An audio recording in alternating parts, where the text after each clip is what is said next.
Welcome, everyone. Oh, excuse me as I choke on my own spit. That was a good intro. Welcome to Astro Smash Mondays. Why not? I'm going to need a nice tab to wash that down. I'm going to have Diet Tab. And welcome, as always, Papa Pete. And Hey, how's guys. it going there, chat? Look at me with all the banners already set up. Welcome and Look at the this. hey there, chat. It's like I'm professional all of a sudden. You know what you're doing? Not really, but what's up, Lance, Michael, Christopher? Yeah, Michael so Hayes. I want to start off. There was a little bit of Amico news. They had a little event in Irvine, California, a place called Boomers, which is kind of like, I don't know, I have a couple of them around here. Like they're kind of a go-kart, bumper boat, mini golf, arcade kind of party place. Yeah. Yeah, from what I kind of looked up and hey, what's up, Nicky? Michael says he's juiced up with Starbucks tonight. Panda sub, what's happening? Yeah, anyways, yes, from what I saw, and there wasn't a lot of pictures. I mean, there, and people were taking pictures. I don't know anybody there, so I didn't want to, because I was gonna, if I was there, I could have took video and took pictures. When I was there at the other event, everybody knew the kids that were there, and it was mostly with the families we were talking to. No, that's right. The one down in Pennsylvania, right? You're talking. Yeah. So that was a whole reason, like there wasn't much, but Tommy was posting some comments and some stuff on there that people were talking about. It turned out really nice. Probably a little smaller event, but nonetheless, it was really nice to see. I guess kids really gravitated towards the Shark, of course. That seems to be the kids' game of the century right there. Sure. That's going to be fun. Yeah, I think it is. And it always kind of was, but it's one of those games that's a kid's game. But as soon as you start playing it, everybody's going to love it, right? Oh, and it's great because the controller, you can kind of spin and it makes your fish kind of turns into it's great for swimming fish. I'll tell you that. Yeah. It's great for that. But yeah, so yeah, that's good that they had some look out my banner. So professional. That's good that we had a little bit of news. They're doing little events, and he had mentioned this on the site too, that they're going to do some stuff, I believe, in Utah and in California. So they're kind of sticking it to where they have offices and close at hand. And until they can, and obviously they're tirelessly trying to get out some pre-orders. It's doing manufacturing. It's hard. I know that is. I mean, I don't know the whole gist of it, but heck, I tell you what. Right now, their focus isn't necessarily on the events like this. So anything they do is going to have to be close at hand, close by, or close to where they're going to be for any other specific reason. That's Salt Lake City, right, where they always have offices there already. And so that makes perfect sense because their focus is on other things. Yeah, so no, but it was kind of good to see a little bit of. I'm sure we're going to see some new game trailers soon. I know that's probably coming. And then you go from there. I mean, there's not much news. I think their nose is right to the grindstone right now, just trying to get out a product, and I'm good with that. Yeah, there's Lance. Lance wasn't able to go down. He was sort of wishing he had been able to. Oh, it was 40 minutes from him. Oh, that would have been wasn't that far from him. Yeah, JD had a friend who went. JD, who was from Washington, but he was talking to a friend of his who went down and met Tommy and took the kids down, played the games, and had a really good time. So that was very awesome. Good. If anyone in chat or is coming in, has went to the event. Is this like a wrestling match or trivia match? I don't get it. Jeff and I already developed moves, and we can't remember what the moves were now. We did that long ago. I have to go back and watch the old stream where we had the wrestling moves. Oh, that's funny. No, but yeah, if anyone that comes in the chat and has been there or knows someone that went there, please share. I'd love to know, what their thoughts were and what they played. But it's, work on a Saturday, right?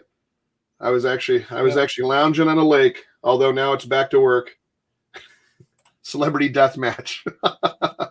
Weren't they bringing that show back, the Celebrity Death Match? There's two things wrong with that statement. Is I'm too lazy to do a death match, and Jesus, if we're celebrities, you're in trouble. You're right. we're just two yahoos who like it in television. We just love in television a lot. That's all. That's right. And if everyone needs to know what the tab count is, 5 cans left after this. I have a feeling another dozen will show up sometime soon. And it's not by like I literally do not plan it, but I've had literally 6 cases by my one friend Shannon, and then my buddy, just happened to find that at a store, when he was working down in Detroit, and I go, wow. I go, it's just like right when I run out, another case shows up at the house. So we'll see. Maybe not this time. But. Listen, I got to tell you, if they're still finding unopened cases of Atari and Intellivision games in Venezuela, just imagine how much tabs kicking around the world. Oh, there's probably tons. I mean, it's not going to be pretty good to ingest pretty soon. I'd say another year. I wouldn't know. I'd say another year maybe, but oh, come on. Be nothing wrong with it. It is darn delicious, I'll tell you that. So I want to start it off, and obviously we'll probably go on some tangents and stuff, but favorite sports titles and memories. And in chat, please let us know what great memories you have. What was your favorite? I picked a few, and I have them on standby. Yeah. I used to I think it was kind of known for sports titles, obviously the Intellivision. I mean, you had I loved Atari too. I used to always make fun of my cousins though, because their baseball game, it was basically like the Plimpton commercial where it was just he'd be like a picture's worth 1,000 words. Look at this. And the 3 players running around at the same time, kind of Yeah. And then you wow, look at this running man. Look at this. Look how realistic it is. And look how they could really steal bases, and there's separate people you can hit, and you control all these people. That's what I always thought was just a reason that was so great. Oh, excuse me, I just carbonated. Rich is actually, he just made a video. If you go to Bacon Ice Cream Productions on YouTube, he just did an update. He's back in his house. I think it's a lot of cleanup right now. Yeah, a lot of cleanup. But I think, wasn't it? He was in his basement when he did it, was he not, Chuck? Yeah, because it looked like the same basement, except it's just like cleaned out now. It's just 3 or 4 minutes long. It's just a little bit of an update, some of the stuff he found, and I mean, he's salvaging some things, but that at best is salvaged. It's there's nothing really. Yeah, but he's a good spirits, Like the good thing was everybody's safe, and they got back into the house. It's just sad, It's like you almost want to, like I always wonder if because I'm in a basement here, and if I were to flood, how high up is that water going to go? Well, that's right. I would hope it. I would hope it wouldn't go more than 4 feet. I mean, but I would probably lose a lot of my Nintendo stuff, but. That's why I guess that's why I keep the television up so high. Yeah, well, but it doesn't matter. You're going to get damaged anyways. It's going to erode into its first floor. So I mean, the entire basement was flooded, right? Yeah, the whole thing fills in, and then what are you going to do? Oh, I know. Yeah. World Series, Major League Baseball. See, that's one that was for the ECS. That's one I never had. I always wanted to get. I always enjoyed the 2 CPO demos. Showed what the Intellivision could do in '83, years ahead of anything else at its time. See, I might have to even look into actually trying to buy one of those but then I'd have to get the ECS, which I don't have. But I do want to really get into that because I figure it's got to be a pretty darn good baseball game, sort of upgraded. It is. I've not played it, okay, but I've listened. There's a great episode we talk about all the time. The Intellivisionaries flashback, I think, or the Intellivisionaries podcast. I believe it was episode number 7. Was all about baseball, and they talked about Major League Baseball, World Championship Baseball, and of course the World Series or World Series Major League Baseball as well, and interviewed the programmers, and they do a good description of it all. And it's very different from the other baseball games, but it's really kind of revolutionary. Hey, Cyrus, revolutionary for what it was. I mean, for that day and age, what they tried to do with the 3D, it was amazing. Yeah, see, that's what I've seen pictures, seen videos. I just want to get my hands on it and kind of play it. Favorite sports memory, when my dad brought the Intellivision home in 1980, and the first game we played was Major League Baseball. It was special hearing "You're Out" for the first time. That was pretty amazing. Do you remember that? Totally. Yeah. I remember my dad's face lighting up. Oh, it talks, because that was like the first kind of vocal. I mean, I know it's not a clear vocal. People are like, well, but I mean, I tell you, So when the shifty eye dealer shuffled cards, it sounded like a fart. It was still entertaining. Yeah, that's right. Well, you're out. You realize the reason they put "you're out" across the screen was to give that visual clue. Yeah, And to like that visual clue. Of course, you understand what he's saying. It's so much more clear, and amazing. It really is amazing. We were flabbergasted at the time. Yeah, yeah. Those are just good memories. Hey, what's happening, Pete? Yeah, the voice, and then when you went into like the IntelliVoice, and you got even more to where you like B17 Bohm and all that type of stuff. It was I don't know. It was really fun. And did the ECS have its own? I am really an ECS virgin because I don't have. Yeah, here we go. Another one. World Cup soccer back in the day, along with ECS. If only I knew it was 4-player back then, I would have ordered a pair of INTELLIVISION 2 controllers. See, that's something I need to get into and start trying to collect for too. I mean, I got the one game, but it makes it fun, to get into stuff you never tried before. Oh, brother, I'm just reading Panda subs. My favorite sports memory is my dad screaming at me, "Why can't you captain effing ball? You disappoint me." You know what?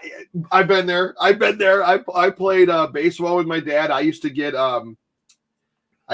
pretty like I would get pissed off as a kid, and of course I'm not allowed to do that, so I got a good scolding, and he'd be like, "What are you doing?" We've all been there. It's still fun. It's so awesome. Sports games on television were the bomb until the NES. This was one of the system that did sports well. You're right. It was known as it. I mean, obviously, baseball is one of them. I'm always, clamoring about bowling. Bowling's my favorite. WBP says, though Atari hockey and tennis were epic also. The Activision ice hockey was a very, very good game. Yeah. Tennis, a little less so, but it was really a great game, the Activision hockey. I'll never forget that. To me, that's one of the best sound effects. Yeah, for sure. Because it just sounds like you're just whooping someone with a hockey. Hoping that whistle didn't follow it, right? Yeah, you're just like, oh, got it. And I don't know if it was. I always wondered if that was programmed like just to do it like randomly, or if you just really had to beat on someone for a while, because it never seemed like it. Sometimes it wasn't fair. I'll just say I think it was random. I really do. My cousins in Connecticut had Play Cable in '83. One of the first downloadable games, right? I played a few sports titles for the first time, and that skiing comes to mind. Yeah, skiing. That was always really fun. Really, really fun.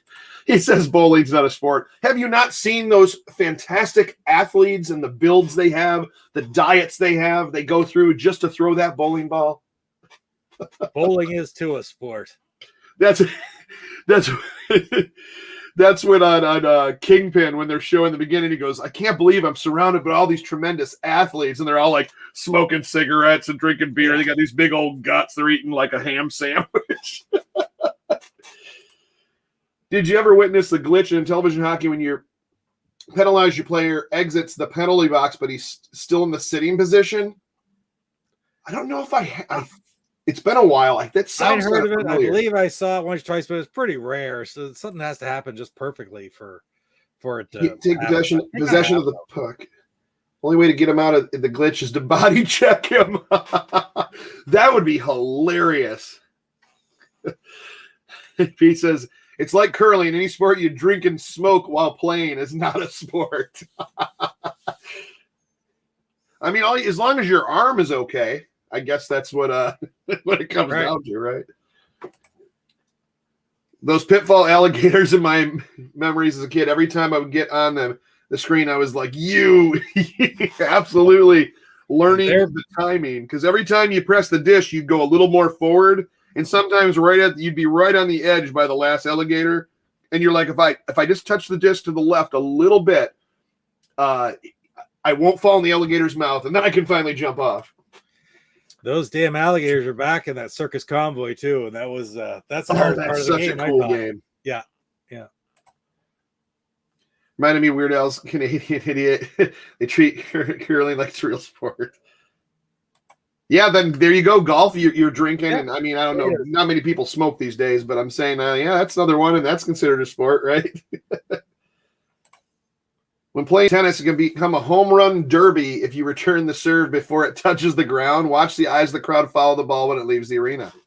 Ooh, I'll have to check that out. So baseball isn't a sport. Yeah, I just realized every sport people, well, I mean, they're not supposed to, but a very rare glitch. Yeah, you know, I've heard about that, and I might have even experienced that. It's just been so long. I haven't sat down and played hockey in so long.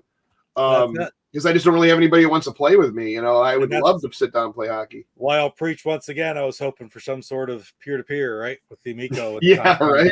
No games. Oh my God, these glasses keep sliding down. They're like, I go like this, they come back down. They're just sliding down my nose. Hockey is the sport of all sports. Hey, you know what? I think you're absolutely right, but unfortunately, he's a Montreal Canadiens fan, so he really doesn't know. No.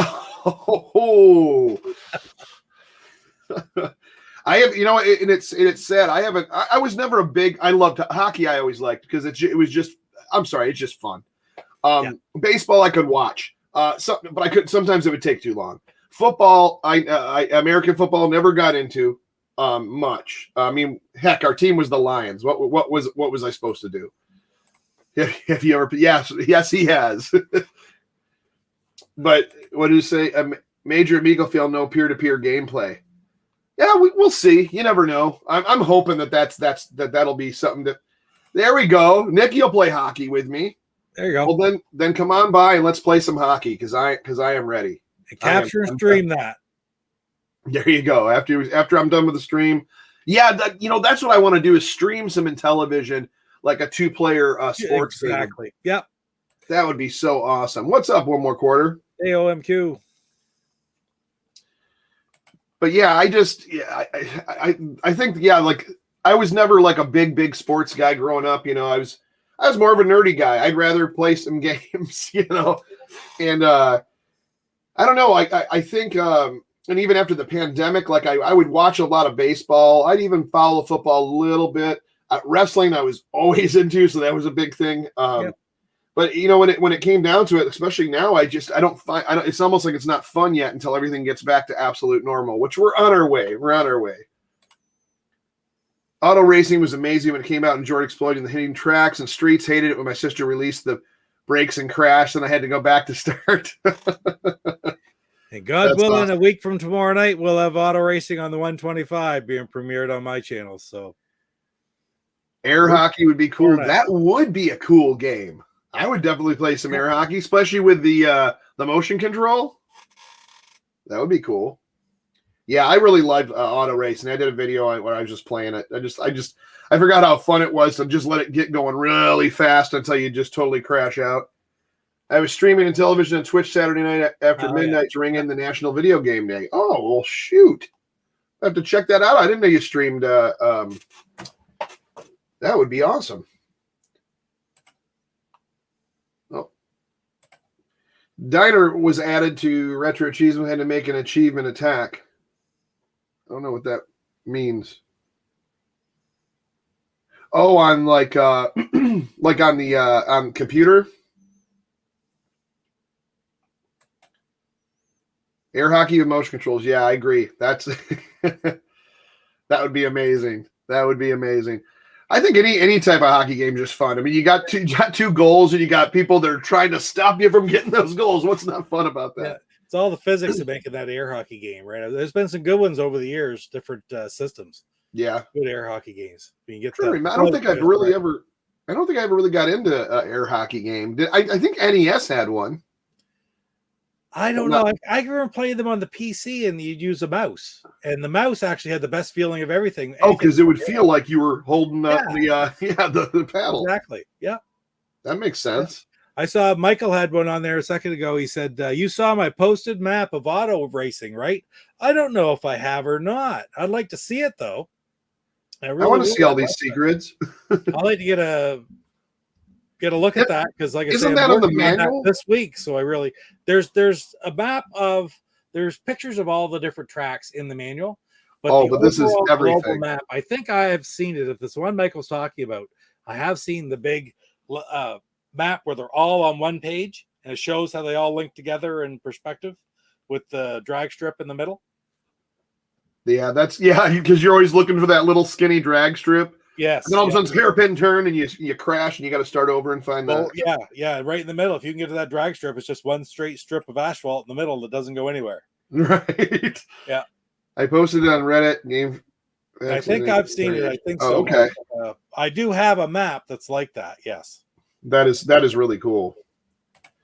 Never really big sportsman, but really like playing RBL baseball. Yeah, RBI baseball in the NES, Temco Bowl.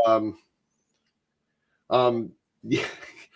There are a bunch of drag strips, it turns out. Yeah.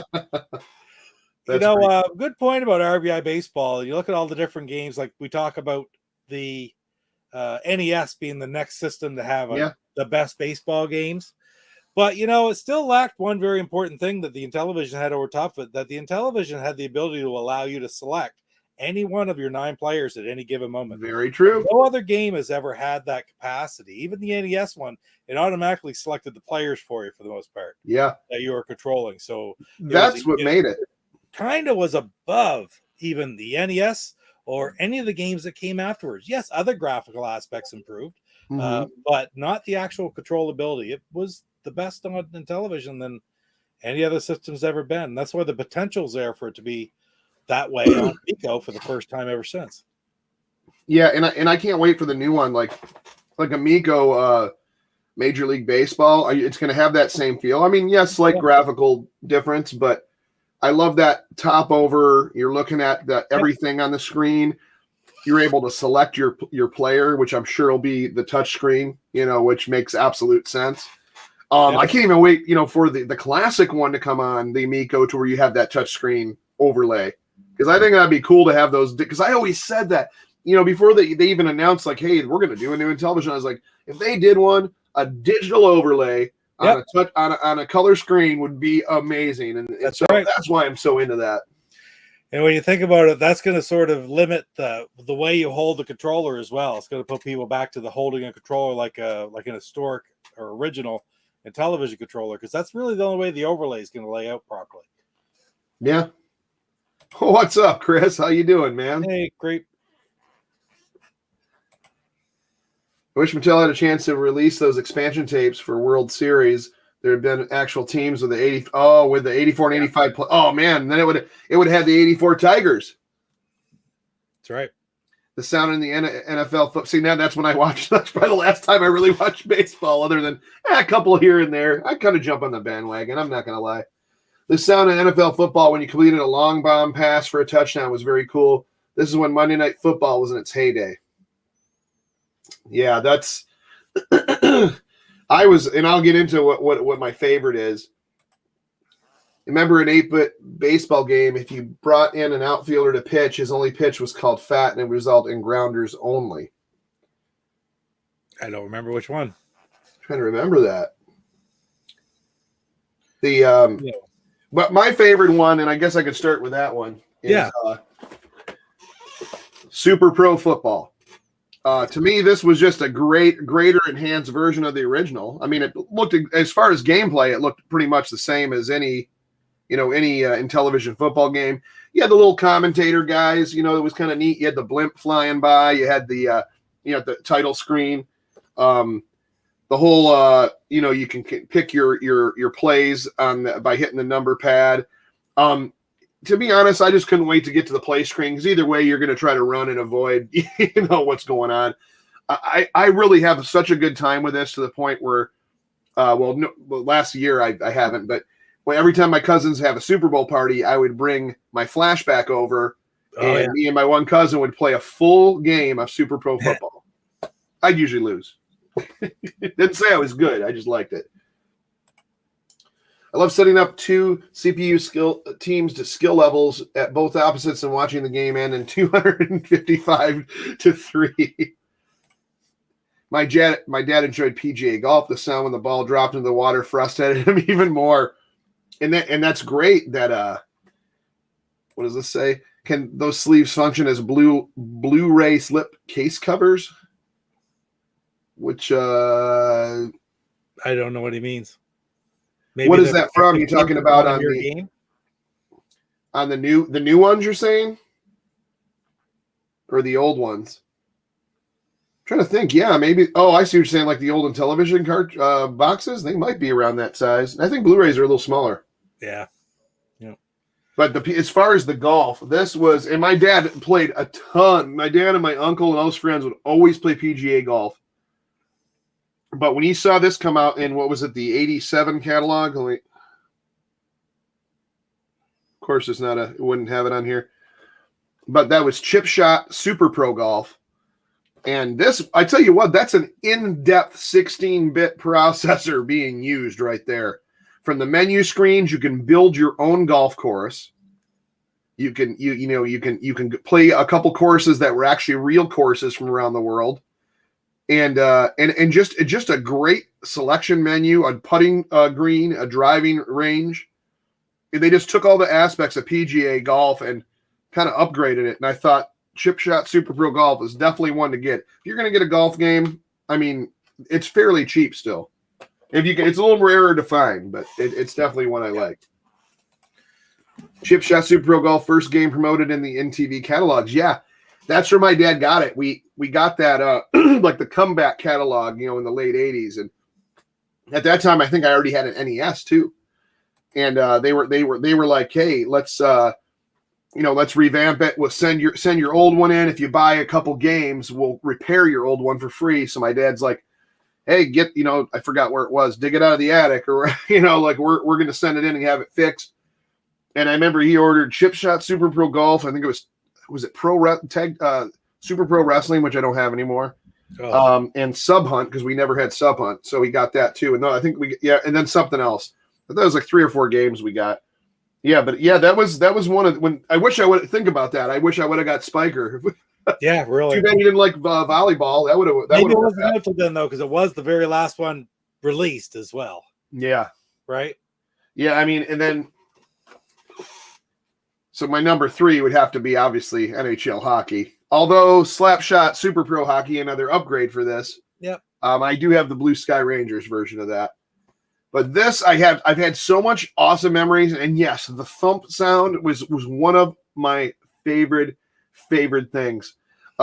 Just trying to hit someone, and then, like I said, like you always said, like hoping that it wasn't going to throw the whistle, because you knew after that you couldn't thump anybody. You'd had to wait for the countdown, but the other team could do it. And then if you both didn't do it, or you both in the penalty box, and it just wasn't fun until someone was out of the penalty box. Skiing was advanced for its time. The sprite when the guy fell over or hit a tree looked painful. Yeah. I always thought the goalie in hockey, when you knocked him and he just he was kind of just floating there, like laying on the ice. I just thought that was funny when he was knocked out. Like it's like he fell down, but they acted like the puck like knocked him out from hitting his skate. Like it was really weird.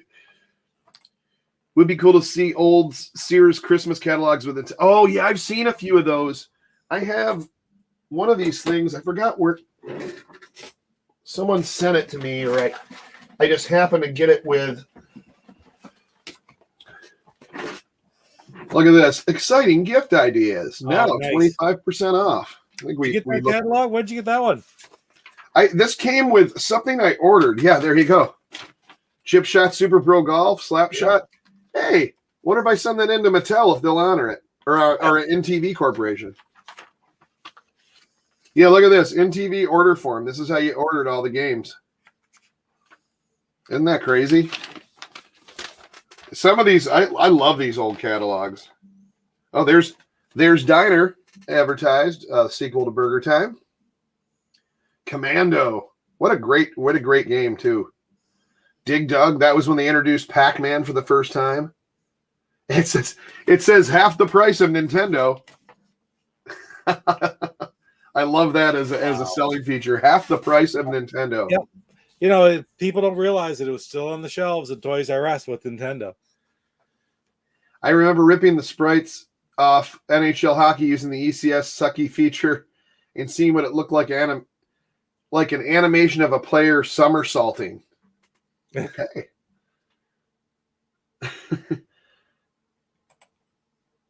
That Santa Claus NTV cover of the Intellivision screenshot is from Happy Holidays. Oh, yes. I think I have that ROM somewhere. How about that there? Yeah. That's funny. Yeah. Is Keith Robinson playing Santa in that catalog? Yeah, Wait. That's Keith Robinson on the cover. Yeah. It is. Yeah. Look at that. No kidding. Yeah. Oh, that's sweet. Hey, what's up, Rab? Hockey goalie was kind of like kid brother in A Christmas Story, so heavily padded. If he fell down, he couldn't get back up. There was also the LCD and PC games in one of the ETV catalogs. Was that? This was an old one. I don't know. The only thing that was here besides the games was the keyboard adapter and the system changer to play Atari. So that was in this catalog, and they're kind of like drawings too. Another rare glitch in basketball: when you made a jump shot, your player would continue rising up and disappear to the top of the screen. That is awesome. Game over because you'd never get the ball back. I never played much basketball at all. Yeah. We had it, but I never played it. I mean, I played it, but it was nothing I really went back to. Wait, that looked like Body Slam Super Pro Wrestling. Oh yeah, and that's talk about an underrated game too.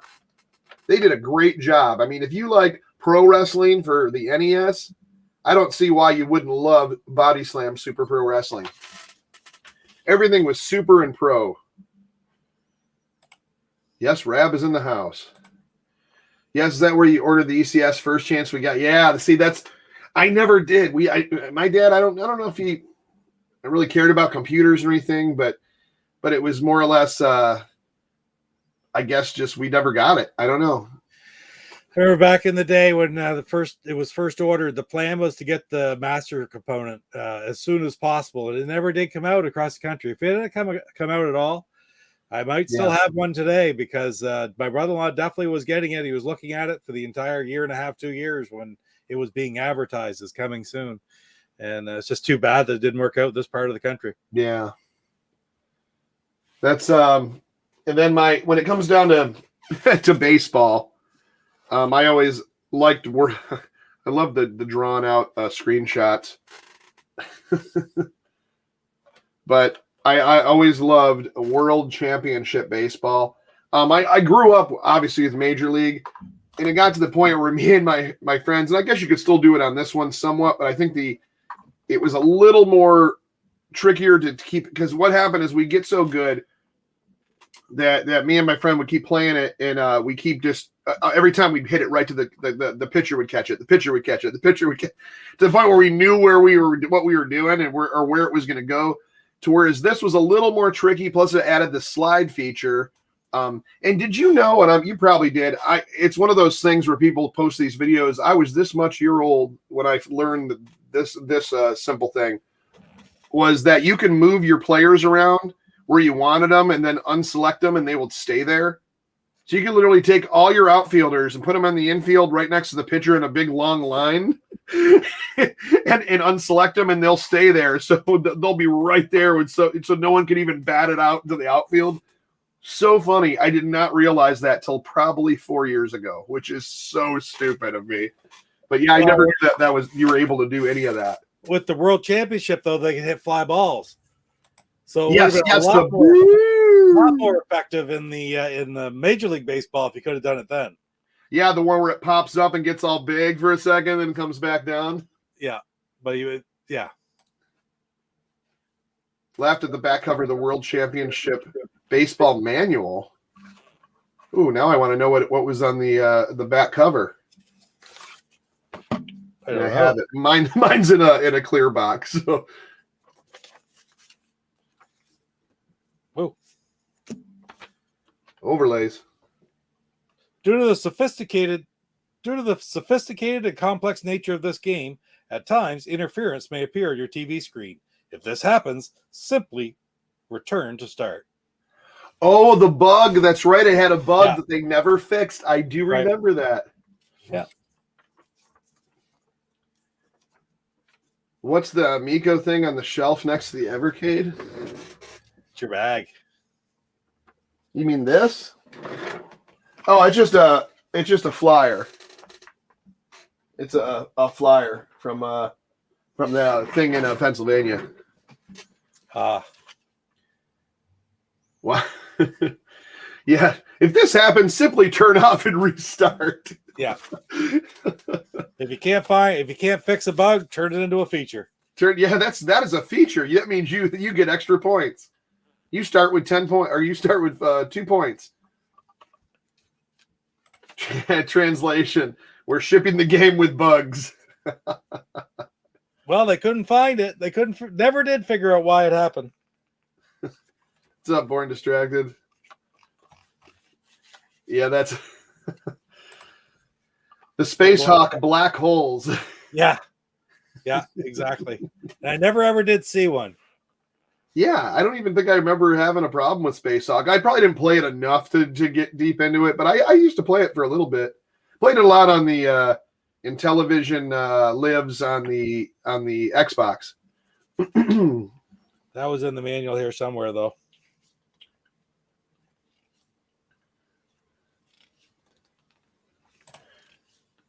Born Distracted asks, which game had the most bugs?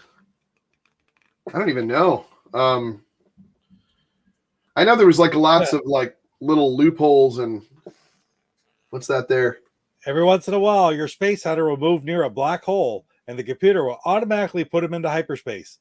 This will cost you the same number of points as if you had pressed the hyperspace button yourself. On the other hand, it will save your hunter. So occasionally it would just go into hyperspace by itself. They really didn't know why. So they created black holes. That's a feature. It's a feature. Who would have known?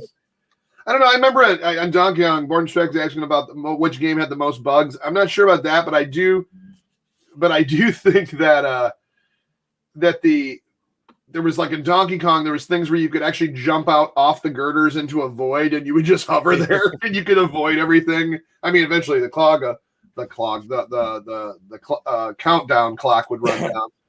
Why didn't they just fix all the bugs with patches that you could download over the internet? Right. Yeah, there you go. Perfect idea. I think B-17 Bomber admittedly was the buggiest. There was the infamous one in Royal Dealer. So what happened in Royal Dealer? So that's another one I didn't play as often. Royal Dealer, it would happen when you were sorting your cards and it wasn't your turn. Like you could sort your hand, and what they basically told you is don't sort your cards unless it's your turn. And it would, I can't remember exactly what happened, but I think it would just totally skew the graphics on occasion. I don't think that I tried to make it happen when I did my episode of the 125 on Royal Dealer, but I don't think I was able to do so. So it's not something that seemed to happen every time, but it was definitely something that enough that they put it right into the manual. Don't sort your cards when it's not your turn, because you will have problems. There's a sweet spot in bump and jump where you don't have to jump over water hazards. Just jump back onto the course before the level ends. I need to play some bump and jump. That's one I really didn't play as much. I played, I think, in the arcade more than anything. I don't think I rarely played it on my television, and I do have it in my collection, which is I really should mess with it a little bit. In Utopia, you could drive the boat off the map to the left and pop on the other side of the screen. Great game. Oh yeah. I think that was meant to be though, wasn't it? No, it wasn't meant to be. Oh, okay. Yeah. That's funny. It's like a side door. They could have called it the Bermuda Triangle feature, where you just appeared on the other side. If you shoveled your deck in gin while it wasn't your turn, a gap could appear in the middle of your hand, which made some of your hand unselectable. Yeah. Well, once again, think about this stuff, like back in those days, I think it was, and I'm just guessing when, I don't know anything, but I'm just guessing when it was like Mattel, the big company, going to these programmers, okay, you're going to make this game. It's going to be called Royal Dealer, and you're going to make it in 2 months or 3 months, and that's all you have. And that's the deadline. They're like, listen, there's this little glitch that we're trying to, too late. We need to ship it now, so I think that's kind of why back then bugs really happened a lot. I remember getting so many tropical storms in a long game of Utopia that my population went negative. Yeah, that lost people bored, just done, dead. Well, then you just get a population of rebels from the other island, right? Is there a way to use those television flashback controllers on a real television, like open up the console and replace the old ones with an adapter? The only way that I know of to do it is Paul Nermanen from the Intellivisionaries podcast actually sells a set of adapters so you can plug your flashback controllers in and use them, because there's a wiring difference for something. You can't plug them straight in. And he has actually constructed and sold a lot of pairs of these adapters. Is that the gray? They're kind of like a gray color wire. Maybe. It's been years. I remember that a long time ago. Yeah, he's been making them for a few years now, but he hasn't made a lot recent years. Sort of fits the starch because I think it's quite a little project to make them, to tell you the truth. Oh, but also you could buy if you're having problems with your controllers, you can buy new Mylar and such for the older original controllers to make them work much better again. And you can pick those up from the Intellivision collector from Luke Boudreau. He does. I know for a fact he has around 75 sets of these of the Mylar right now. Is that the inside of the controllers? It is. It's it's that plastic stack of the circuits. Exactly. Yeah, so I know. If you have a bad circuit, you can just replace them quite inexpensively. Hey, Carlos. Rav says my manual for Cyberpunk 2077 is an index card that just says it's all black holes. Yeah, for as many as much as we're talking about bugs and problems, there's certainly what's up, Spencer? Nowhere's near the problems with the games back then that they have today. But again, they can also patch and they can fix and such. But look at the mess that is Cyberpunk, right? Yeah. Oh, right. But the complexity is it's not like twice as complex. It's like 1,000,000 times more complex, or probably more like 100 million times more. Oh, complex. Yeah. To do something. I mean, we're think of these simple games. It might have been just a simple. They just probably need a little more time to write some code or retrace their steps or whatever it was. Spencer, really good to hear from you. Glad you jumped in here. We got Carlos in the house there today, and Carlos just released another homebrew that's available for a digital download for those of us with LTO flashes or ultimate flashbacks or whatever. It's Norseman. I haven't tried it yet. I picked up my copy earlier today. And I haven't loaded it up and tried it out yet, but I'm going to be looking at that sometime in the next month, or hopefully sooner than that, on the Any Homebrew Spotlight. So that's a brand spanking new one, which he just released today. So nice, kind of neat. Digital only, this one. There's no, it's not coming out physical at this point. Maybe later, but not yet. So I don't know. I mean, I can't answer this, but does anyone know this question? That reminds me, where can I get a USB and television controller adapter these days? I only have the Division software NTV2 PC, which connects to Legacy 25-pin serial ports. So if anybody can help Michael out on that, I am not sure. I think Michael's probably quite aware. I mean, if he would be all over it if it was even available, but I don't think that it is available, to be quite honest. Not yet. Hopefully sometime soon somebody's inclined to do it. But speaking of bugs, was the Ladybug game on Intellivision? Oh, yes. Yes, it was. Yeah. I have a Ladybug right. I don't. Oh, my God, I don't have Ladybug. That might be what I'm about to get into next, which is what I need to complete my 125. There it is. It's fairly common. I just, for some reason, don't have it. Well, it's not real common. Okay, well, then that's another reason I probably... Yeah, no, it's not extremely common. But it's a fairly decent version. It's a fairly good version, to tell you the truth, is what everything says. Yeah, I really like that Norseman. It looks really cool. I was trying to figure out if it was the attacking, because it looks like you're almost like in a beehive, or like the. And then I couldn't figure out the attacking. Did you have to wait till they stopped and then attack them before they advanced on you, almost like a checkers game? So right. Whoever goes first is who wins that battle.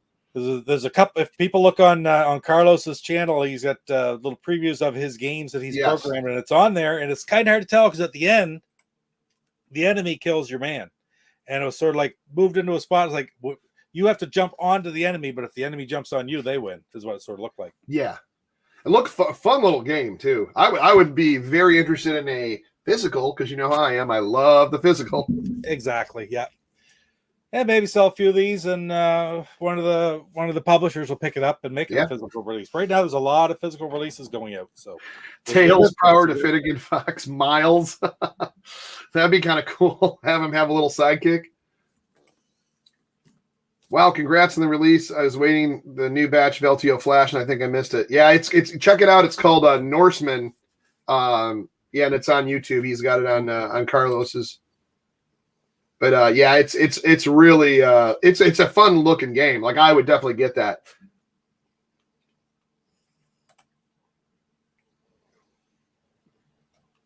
Oh, the ladybug? Yeah. Oh, the ladybug one. Just move into their hexagon. Yes, whoever goes first wins. Okay. Yeah. Yeah, that's why I figured it was simple like that. And I really demo, liked that's what it looked like. Yep. Yeah, those are pretty awesome. Yeah, and that gets into another thing I was gonna say. Now how many of the 125, what number are you at right now before you're completely?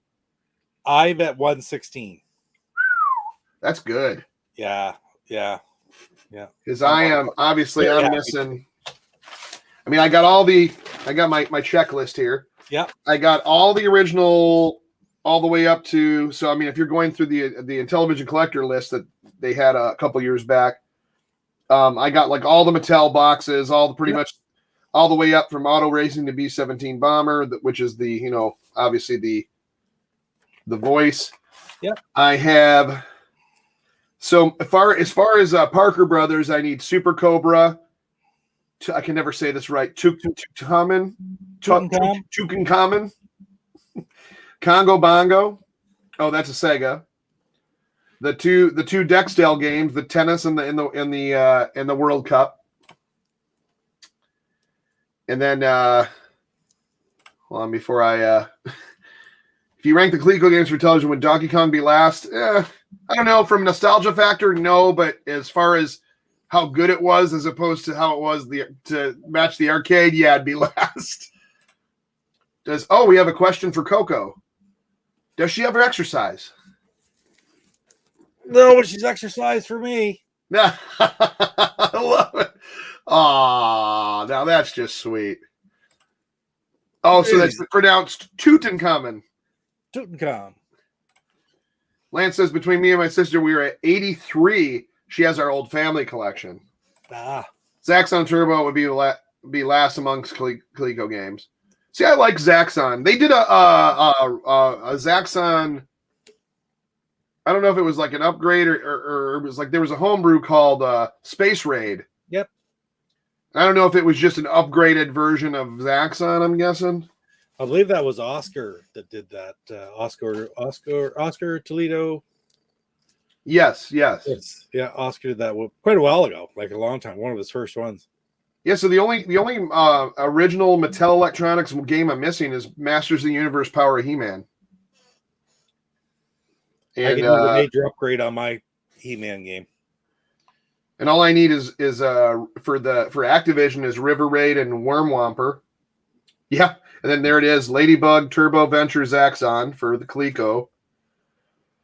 Now my Magic ones, I need a lot more. I need Dracula, Fathom, Safecracker, Tropical Trouble, Truckin', and Whitewater. Then of course, yeah, these ones, when are you ever going to find these? Learning Fun 1, Learning Fun 2. Now, Hover Force is listed online right now on eBay still, I think, for about $80 or $90. I still don't have Thin Ice or Thunder Castle. And then all the ECS titles is pretty much where I'm at. Yeah. Want to know what I need? Yeah. Congo Bongo, which is a tough one to get. Body Slam Super Pro Wrestling, which you say you had when you were a kid and don't anymore. We ordered it new, and I probably didn't even keep the box. I was, I ended up having the cartridge, and I sold it a long time ago. Yeah. Learning Fun 1 and 2. But a lot of people need those ones, right? Oh, Spiker, of course, but I have the Blue Sky Rangers version of Spiker, so I'll put an asterisk on it, okay? Yeah, right. And then Stadium Mud Buggies, which I don't have either of those, which I can also get the Blue Sky Rangers version. We'll put an asterisk on that too. Yeah. And other than that, 3 of the ECS titles: The Jetsons' Way with Words, Melody Blaster, and Mind Strike. That's it. Now, another little asterisk I need though is I have the Pac-Man by Intellivision Inc. or INTV or whatever it is. I do not have the Atari Soft version of Pac-Man. Ah, okay. So Michael says I'm at 123, only have the Blue Skies Yeah. Rangers of Stadium Buggies and Spiker, which I'm Oh. thinking about just getting those anyways. But Mike, do you mean that you have one? If you counted those as you would Oh, have, then one, he'd be complete then, I'm guessing. does that would mean you have all of them if you include those? Did you see what Lance said? He said Coco sent the gifts of all gifts to Viking Stew, The Rise of Skywalker. Coco is a good cat. She sent Stu good stuff. I'm licking my ears.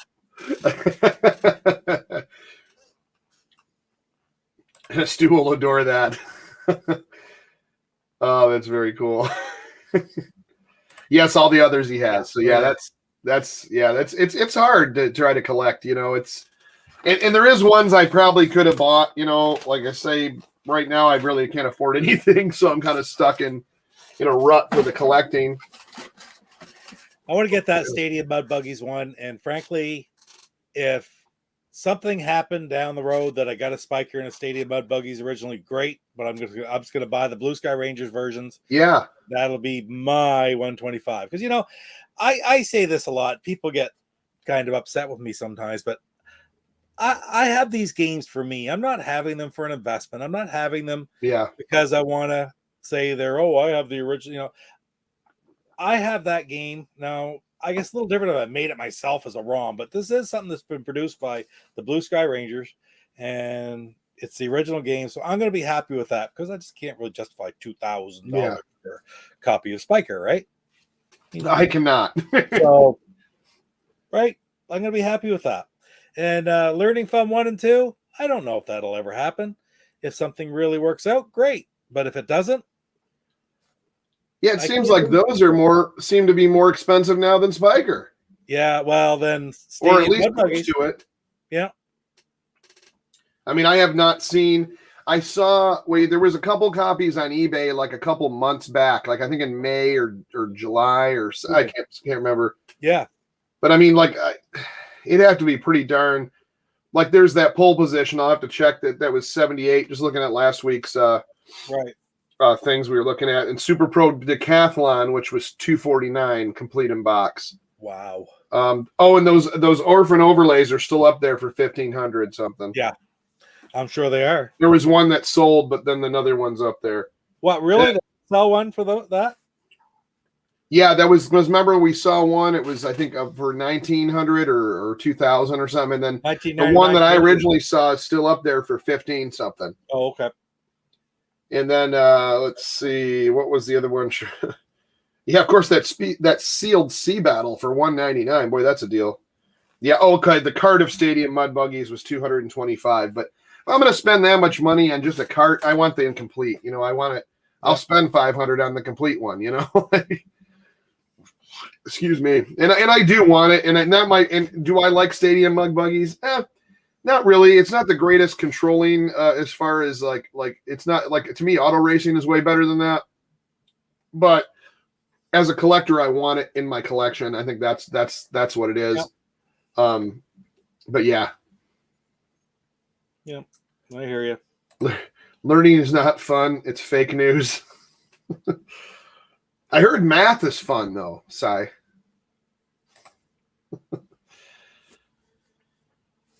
Oh my goodness. Wonder if there's anybody in the world who Fredericton, Canada. I kind of know where that is. Not too far from me. Look at Luke says, sounds like you guys need a one-stop shopping place to go and buy these individual games. I would think so, but I can't fathom as to where that possibly could be. I don't know. Where would that be? I'll have to watch for some news next week, next Tuesday night, when I do my premiere. What system do you guys have with the most games collected? Oh, yeah, it'd have to be Intellivision for me. I mean, I'm only at, I think, I might be in 89, 90, or I might be something like that. I can't remember. Maybe 85, 89, something like that. Yeah, look at that. I'm going to go with Xbox on that. That would be the Xbox, yeah. Yeah. I used to have almost like, I forgot how many TurboGrafx games I had, but I had a lot. of the original, not of the North American, not the PC Engine. But I had a ton of it, and I sold those all, and that's one thing I absolutely regret. But what you gonna do? But yeah, Intellivision, absolutely. Yeah, the whole reason I collect is that's probably the closest I could get to getting a full collection of something. I would love a full collection of Xbox games, and that's another one. I used to have so many. I must have had.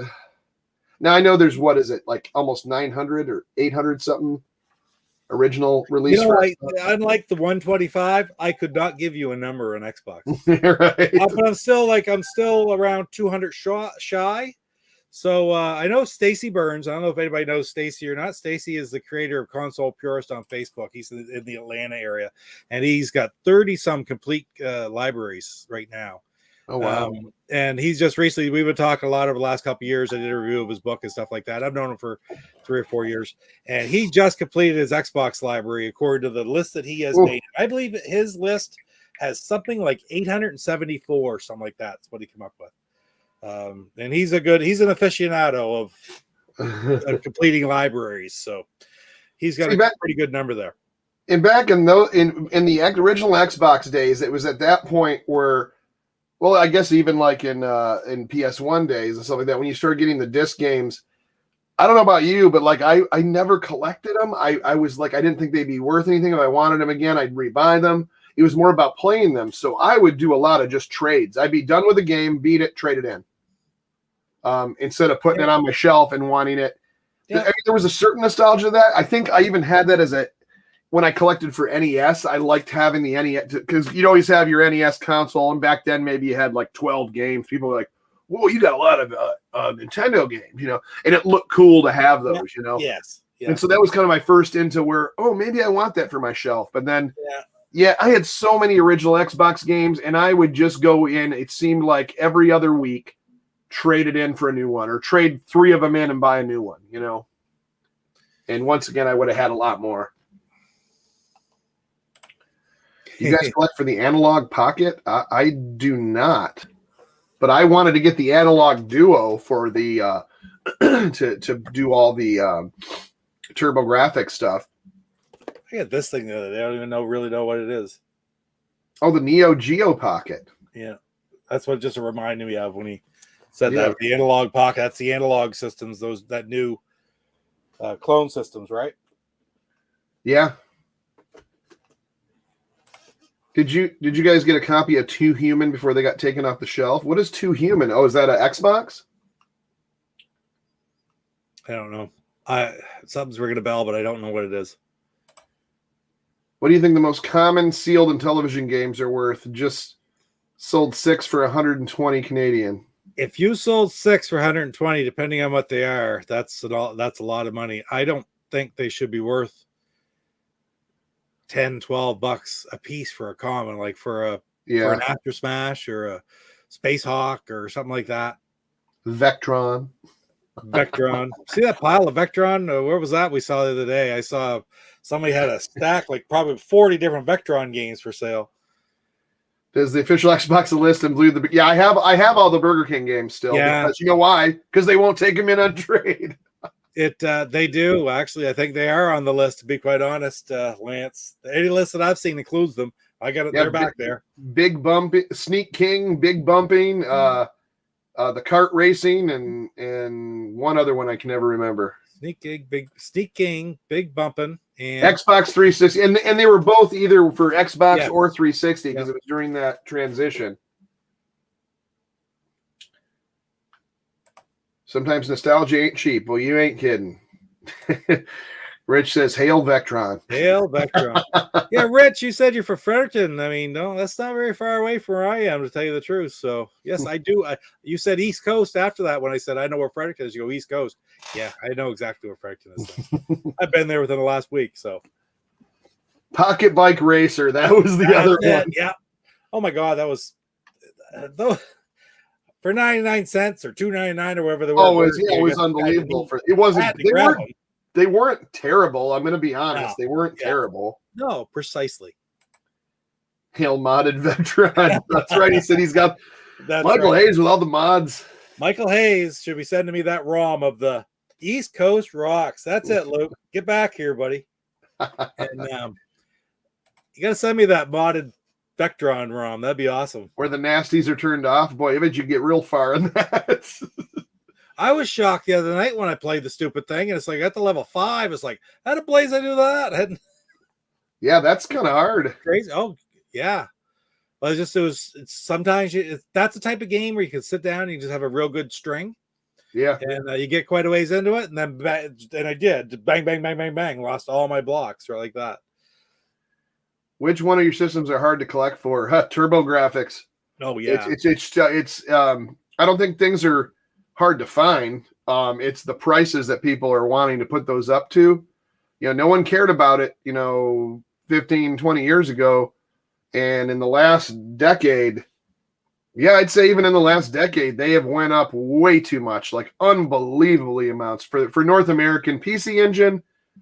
Depending on the title, or you could probably get them for half the price or less than you'd get for the North American ones. But the TurboGrafx 16 label on those is unbelievable. That's for me.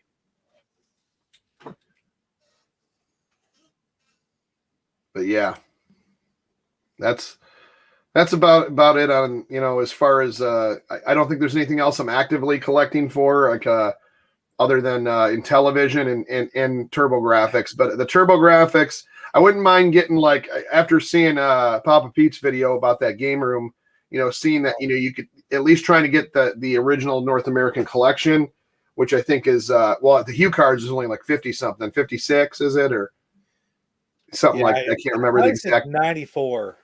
Oh, I'm sorry, 94. 90, Yeah, I don't know what I was thinking. 94. And then if you included the TurboGrafx CDs, but they just get so expensive. Once again, you're getting into thousands sometimes. Like, man, well, that's what he was saying to get rid of all of the video that I posted today, guys. It was the game room tour. It's the part 3 of this game room tour and pickups I did from this fella in just outside St. John, New Brunswick. So Rich Taylor knows what that is. Where he talked about the TurboGrafx CD, he got rid of them because the few that he needed were in the thousands. He thought, well, I'll just balance out. I'll get other stuff that I want by selling what I have, because I'll never get to the other thing. And to have a complete HU card set was just amazing.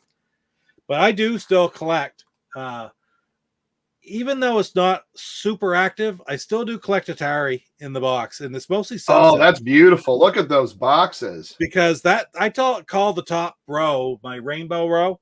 Yeah, and it does have the three Sears titles, which were not available in Atari. They're only available in the Sears version, with Submarine Commander, Steeplechase, and Stellar Track. But of all those rainbow boxes, the only one that I need is Basic Math. I've got the manual. I have nothing else. I don't have a box. Now, what was it that only came in the solid color boxes like that? What do you mean? Like the rainbow boxes? Was that everything, or was that just a certain collection that came in those? Kind of like the Mattel gatefolds were pretty much. Okay, well, that's how it started. Like it starts with, like, the Atari is the Atari 2600. Yeah. At this time, it wasn't the 2600, but the model number for it was the 2600. And the game started off at CX 2601, 2602, 2603, et cetera, et cetera. Oh, okay. Right up through into the hundreds. And the first 50 or 60, I'm looking at least 60, 64 were the colored boxes. Like, if you look at CX 2664's Brain Games, right down in that bottom row, then it starts getting into the gray. There's a little bit of blending before you get to 64, but most of the ones that are those colors, like starts right off with Combat, Air Sea Battle, Starship, and Space War. Oh, right? Wow. So, and then all the games that go after that, right up through, like, you're looking at Pac-Man, and right up to the other far ends, Casino, Blackjack, and then, yeah. So of all those games, the only one I'm missing of those low numbers is Basic Math, which is a hard game to get. I can remember looking at it going, I don't want that. I'm not paying $20 for Basic Math, and now it's $100. So, right? Yeah, that's just like anything, It's sometimes when you're down to get collecting, you're so close to getting those last couple. like I said, when it comes down to even in television games, like I don't really care for stadium mud buggies. Spiker's okay. Right. I don't. That's why I can't bring myself to pay the $2,000 for that. Or the 2 learning funds, same deal. Or right? What am I going to do with learning fun? They're not terrible, but the other thing that I got this light sort of in the way, but that right there is my M Network collection. And there's only 17 M Network games. And I'm missing Star Strike and He-Man, Master of the Universe. I didn't know they did Star Strike. I don't know why I didn't know that. Well, it wasn't common. David Akers is the one who programmed it, actually, one of the original Blue Sky Rangers, and then he he did Star Strike for them. So, so Lance did ask, what would you consider as an underrated games on the original television? I think we may have brought this up before, but it's underrated. I always thought maybe Space Hawk a little bit, horse racing, Space Spartans, Chip Shot Super Pro Golf. That would be I like that choice that Rich just kicked in. Sea Battle, because it hasn't gotten much love because of its nature of as being a 2-player game. Yeah, just didn't get enough exposure as a 2-player game. It's a fantastic game, though.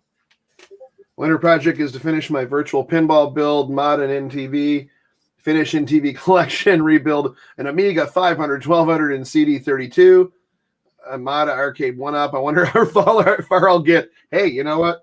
Start with the modding the Intellivision. That's what I'm about to do. I'm probably going to do that because once I start getting into the fall and I'm not doing as much stuff going places, I'm going to do a lot more stuff like that. Amiga is underrated. Do you have the Barbie Space Age set with Barbie and Ken playing Star Strike together? I don't know that one.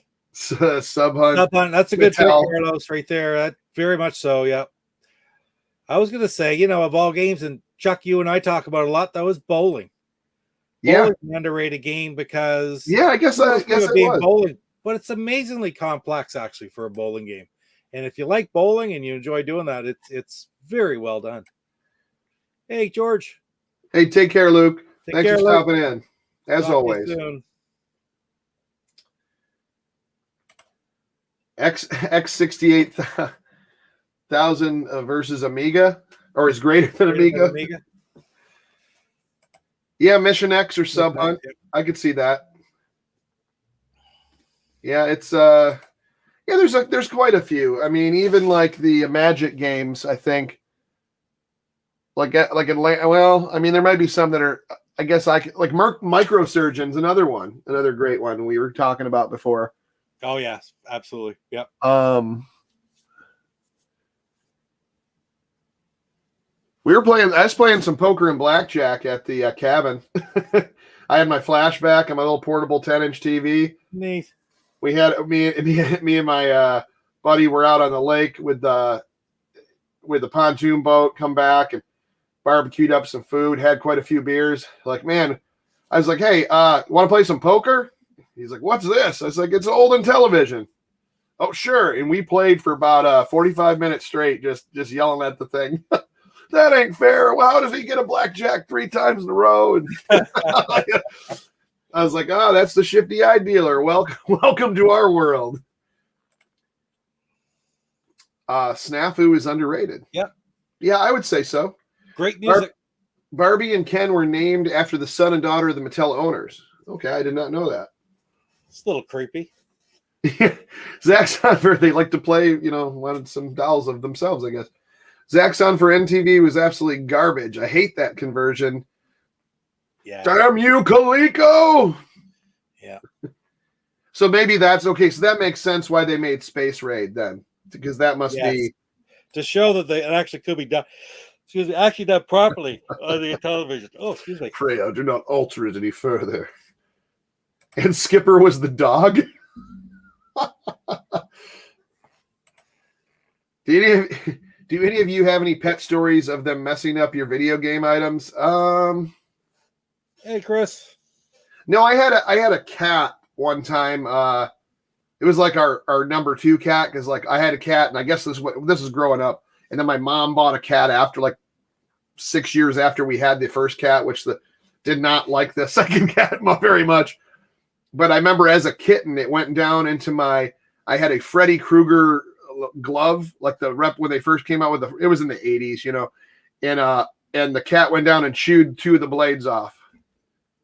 And I was like, keep that cat away from me. But I was a little kid, so but not that kitty. You want to tell a story or shall I? Oh, are you in trouble, Coco? Or were you at one point? Well, I guess I got 2 little stories. First of all, What's up, dude? Is the first basic math manual I had that I had done my pickup video on. It's actually in one of my videos because afterwards, and Ralph the dog seemed to have found it and ate it shortly thereafter. And I found it, and he and I did a little bit in my video. It's on. I have no idea. Way back when. It's at the very end of one of my videos. But there's also in another video, which is one of my father. It was actually a clip on 64-Bit for Life's channel when I was doing videos with my kid. And I re-released one of them there back in Father's Day. And this one here, I guess there was a copy of, for the GameCube, Mario Kart Double Dash. And it was the double disc version. And it was sitting on his bed. And somebody took a dump on it. And who would that be? And why would it be? Never really figured it out. It's not something that's ever. Well, it wasn't that great of a game. I kind of agree. I'm just kidding. Well, I'm kidding. This one here. Took a dump on it. On Mario Kart Double Dash, which is only worth about like $80 or $90 today. Right. So that was expensive kitty litter. Oh, that's awesome. Now the question is, was it salvageable, and do you still have it? No. Oh boy, that's not good. The disc was, but it was the case, and no. Oh. No. Okay, so this brings up something I haven't talked about in a long time. So the Commodore PET, and I'll get to everyone else in a second. The Commodore PET computer, I remember these in school.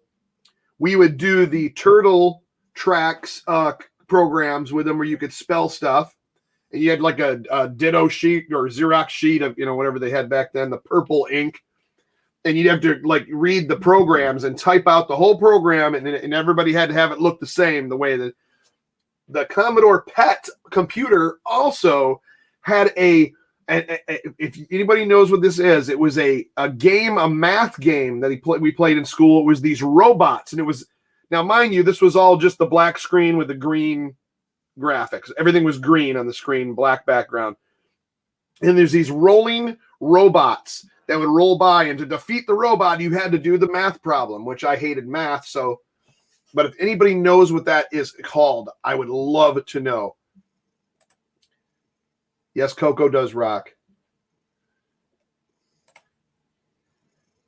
Have you ever networked 2 GameCube consoles to play Mario Kart Double Dash 8-player? No.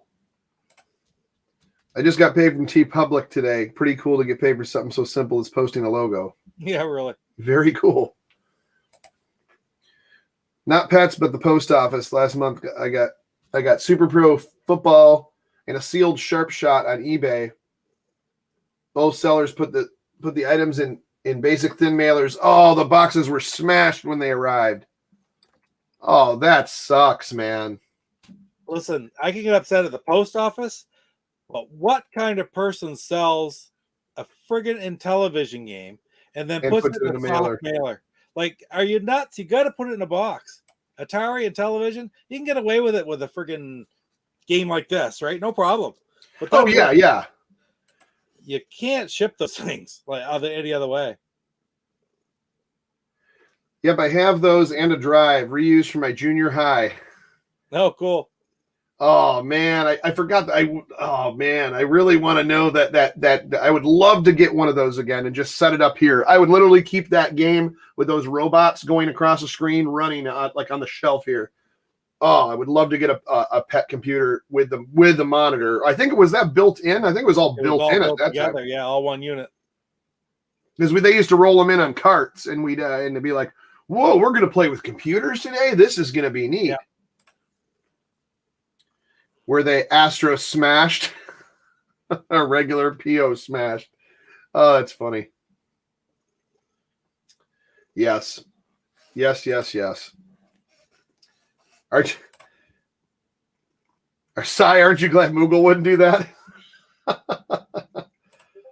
Shared disk drives and printers. Yeah. Yeah, that's what it used to be. Man, Like, I would love to get one of those. Thing is like I'd have to find one local. There'd be no way I'd be able to afford paying to have one shipped. If I found one like online, it'd have to be local. Hey, you better have to drive and go get it. Or yeah, pick it up like that.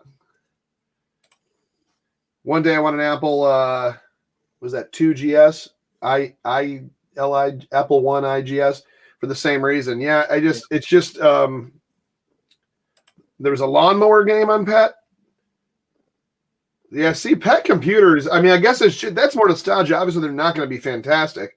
Yeah, shipping would be insane. Like, how much to ship this 500-pound computer? Can I play Grand Theft Auto on my Commodore Pet? Do you have one, Pete? No. Oh, okay. Yeah, and like people would be like, why are you going out of town driving 10 hours? Oh, I got to get this Pet computer. You're out of your mind. Apple 2GS. Okay. Happy to catch us live finally. Thanks for. Oh, yeah, anytime. I believe we're the only INTELLIVISION live stream going right now. Everyone else is kind of shut down for temporarily, I believe.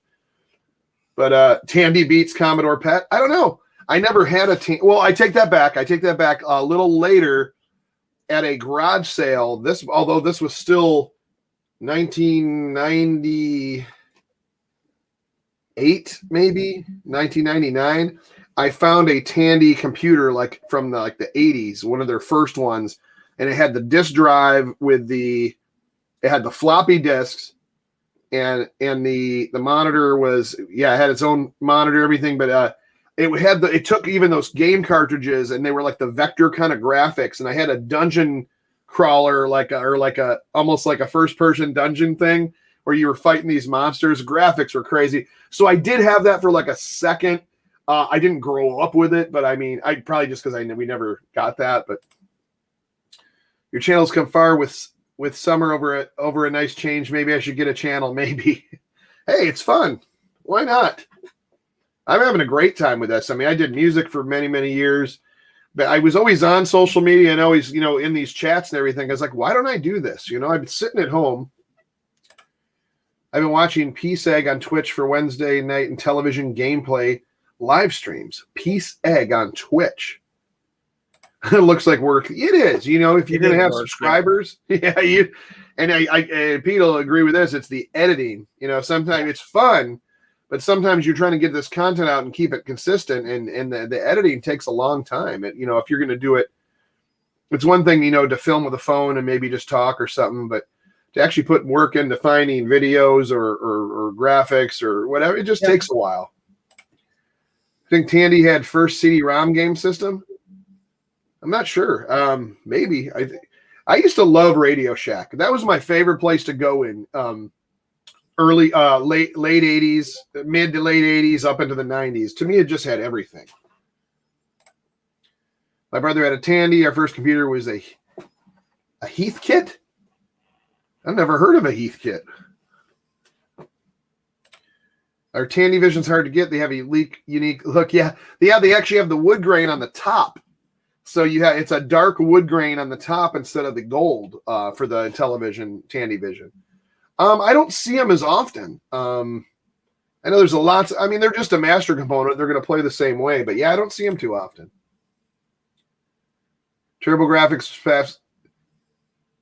Oh, that's right. TurboGrafx was the first CD-ROM, wasn't it? Tandy might have been the first PC. Yep, TurboGrafx was the first with CD. And that's my system. Love me some TurboGrafx. Well, anyways, with that being said, we're about an hour 20. I'm gonna cut this off. I appreciate it. Man, we had a lot of interaction with the chat today. I'm loving that. That was awesome. So I do appreciate everyone, and Pete, you and Coco, I appreciate hanging with us tonight.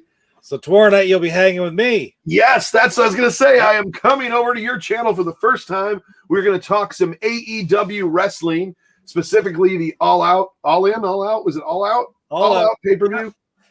which was an amazing pay-per-view. You had I'm not even gonna say nothing. We're just gonna save it for tomorrow night. Jeff will be there tomorrow night, I think. As far as I know, Jeff will be there. Yes. And Chuck's gonna join us. Maybe might get another guest in halfway through or so. Don't know if we will or not yet. Doesn't really matter. And we'll talk a little bit of wrestling and see how we did a few weeks ago. We talked about are we witnessing the fall of WWE and the rise of AEW? And I tell you, after watching that pay-per-view, there's even more questions and more things to talk about. So that's what we'll do. I'm biting my tongue now because I wanted to say a few things. I was like, no, I'm going to save this because let's just say I kind of checked out some WWE stuff a little that happened over the last couple weeks or something, and I'll say my opinions on that. Good. That's what we want to hear, that stuff, because I mean, wow, yeah. Rab says he loves A&W. No, we're talking about AEW. I oughta. You must eat the Yunkel burger. Oh yeah, Pete needs to make an emoji. Coco taking a dump on a game. So when you have a game you don't like, it's bloop. Oh, thanks everyone. That's awesome. Yeah, please watch at least the first part in replay. I appreciate every one of you for coming by and hanging with us. It's always fun, always weird, always different. Everybody. And and I made a mistake last week. I thought I was on Gamers Realm. It's this Friday. I guarantee you it's this Friday. I'm going to be on the Gamers Realm, Gamers with a Z podcast this Friday. I believe it's 6:30 Eastern, something like that. I'm going to mess it up. But whatever it is, that's what I'll be there. And we're debuting 10 snippets of all a snippet of all 10 songs that'll be on this album, and talking about my plans on getting that out to you guys. Yes, an A&W is a good root beer. I'll give you that. Thanks a lot, everyone. Take care.